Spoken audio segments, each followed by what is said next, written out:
ओम श्री गुरुवे नमः। ओम शांति शांति शांति। प्रणाम भगवान।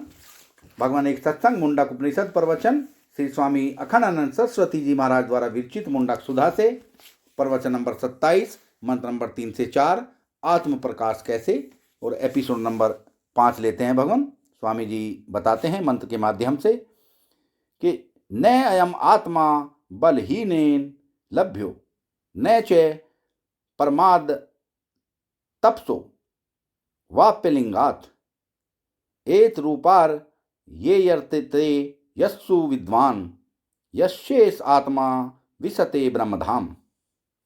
ये जो आत्मदेव हैं, अयम आत्मा बलहीनेन न लभ्यो, देखो निष्ठा के बिना बल नहीं आता। एक जगह जब तक जमोगे नहीं, जैसी हवा आई ऐसे बह गए। भोगी आए तो भोगी, योगी आए तो योगी, रोगी आए तो रोगी, जैसी हवा आई ऐसे बह गए। दिन भर में 17 बार खुश होते हैं। इसका अर्थ है कि एक जगह टिके रहने के लिए बल नहीं है तुम्हारे अंदर। तो बलहीन का अर्थ होता है आत्मनिष्ठा जनित जो वीर्य है। वीर्य है माने हवा कैसे बहे। हम तो महाराज बिल्कुल दीवार के अंदर चट्टान की तरह बैठे हुए हैं, हिला कोई नहीं सकता। जब कोई निष्ठा ही नहीं है, मन ही डामाडोल हो गया, तब मनुष्य को क्या प्राप्त होगा। देखो, जहाँ से तुम हटते हो वहाँ परमात्मा है।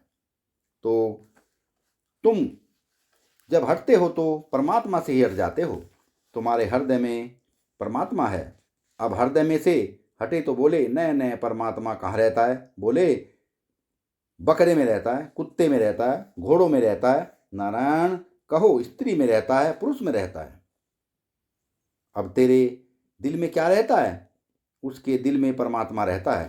तेरे दिल में शैतान बैठा है, जिससे तुम प्रेम करते हो, उसमें परमात्मा रहता है, और तुम्हारे दिल में शैतान बैठा हुआ है। तो यह मोहब्बती लोगों ने क्या किया कि दूसरे के दिल में ईश्वर बैठा दिया और अपने दिल में शैतान को बैठा लिया। वाह भगवान वाह। अरे भाई, दूसरे के दिल में परमात्मा है तो तुम्हारे दिल में भी तो है।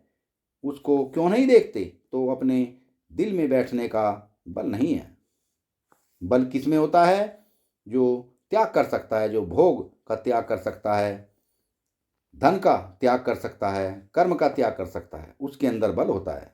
जिसके अंदर बल नहीं है वह परमात्मा को प्राप्त नहीं कर सकता।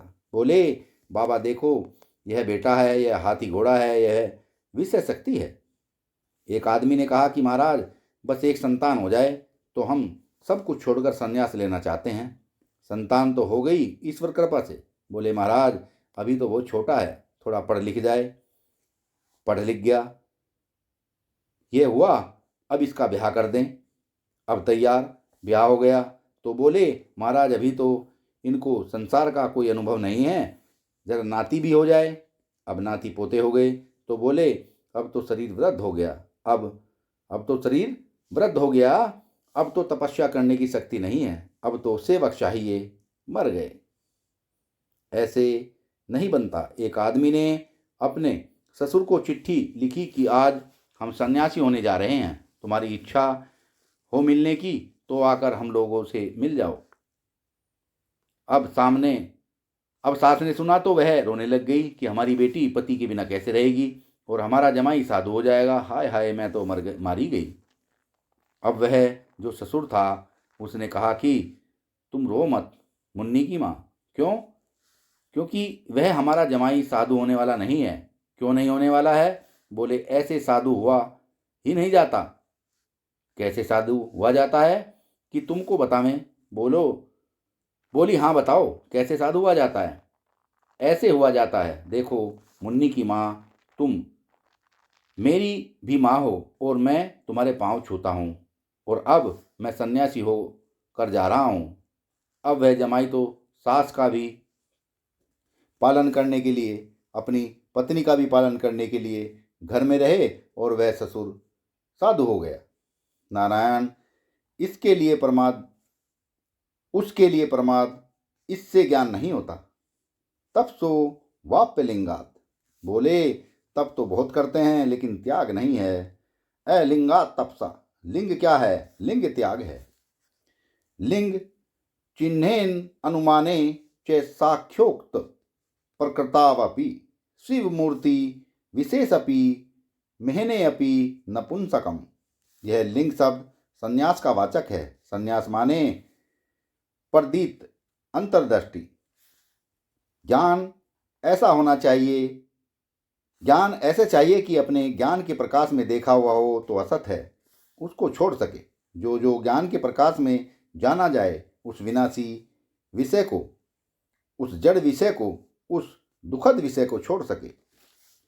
ज्ञान माने त्याग युक्त जो ज्ञान होता है वह सफल होता है, और त्याग से रहित, संन्यास से रहित जो ज्ञान होता है वह सफल होता है। एत रूपा ये यत तते यस्सु विद्वान। अब देखो, श्रवण करना चाहिए लेकिन आत्मा का वरण हो, यह साधन हो गया। मनन होना चाहिए लेकिन आत्मा का वरण हो। निधिध्यासन और प्रवचन होना चाहिए परंतु आत्मा का वरण हो। सद्गुरु की प्रधानता होनी चाहिए परंतु आत्मा का वरण हो। आत्मा वरण हो और साथ ही साथ निष्ठा की दृढ़ता होवे, दूसरे में आसक्ति न होवे और ज्ञान समर्थ होवे। अपने जाने हुए असत का त्याग करने में ज्ञान समर्थ होवे। इन उपायों से जो प्रयत्न करता है उसे परमात्मा की प्राप्ति होती है। अरे परमात्मा दूसरा कुछ नहीं, अपने अज्ञात आत्मा का नाम परमात्मा है। जो हम अपने आप को अनंत ब्रह्म के रूप में नहीं जानते हैं, इसी से शरीर अप्राप्त हो रहा है। अपने आप को जब जानोगे ना तो तस्शेष आत्मा विशते ब्रह्म धाम। अरे यह आत्मा तो उसी का है, दूसरे का नहीं है।